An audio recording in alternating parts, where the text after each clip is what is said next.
প্রবাদ আছে, ঈশ্বর যাদের ভালোবাসেন তারা খুব কম বয়সে মারা যান।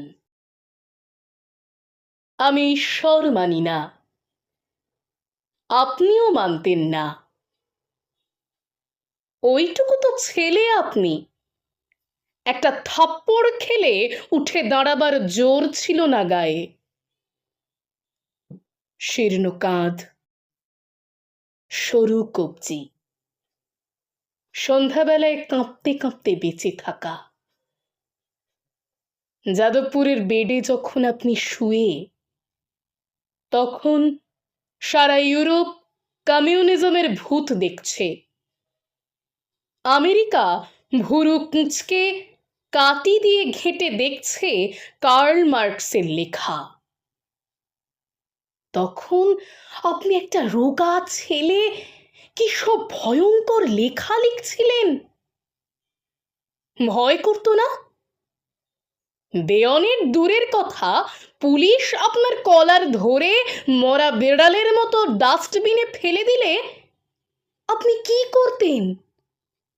ওই তো আপনার ফুসফুস, ওই তো আপনার শরীর।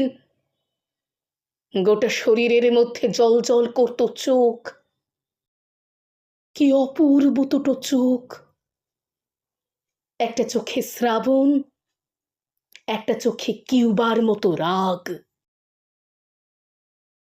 আমি দেখতে পাই দুটো শীর্ণ হাত আপনি এগিয়ে দিচ্ছেন। একটা হাত প্রিয়তমা শুরু দিকে, একটা হাত চে গুয়েভারের পিঠে। যেন আপনি আর চে একটা সাইকেলে চেপে বেরিয়ে পড়েছেন। যেন সারা রাত ল্যাটিন আমেরিকায় সাইকেল চালিয়ে ভোরবেলায় পৌঁছাবেন পাবলো নেরুদার বাড়ি। না না, আপনি তখনও যাদবপুরের বেডে। আপনি কাশছেন, রক্ত পড়ছে কাশির সঙ্গে। কত আগে আপনি সতর্ক করে দিয়েছিলেন, জোদ্দার জমিদার শোনরে মজুদ্দার। আপনি বেঁচে থাকলে কি হতো জানি না। সমস্ত মালিক আবার ফিরে আসছে। মেদিনীপুরে, বীরভূমে, বাঁকুড়ায়, মেদিনীপুরে যতটুকু জমি আছে তার চেয়ে বেশি জমির মালিক হতে চায় কারা? পৃথিবীতে যতটুকু জমি আছে তার চেয়ে বেশি জমি তো আর মানুষ পেতে পারে না।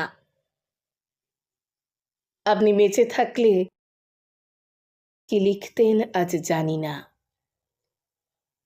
কিন্তু যা লিখে গেছেন, যেভাবে লিখেছেন, বেপরোয়া সেই লেখার পায়ের কাছে বসার যোগ্যতাও আমার নেই।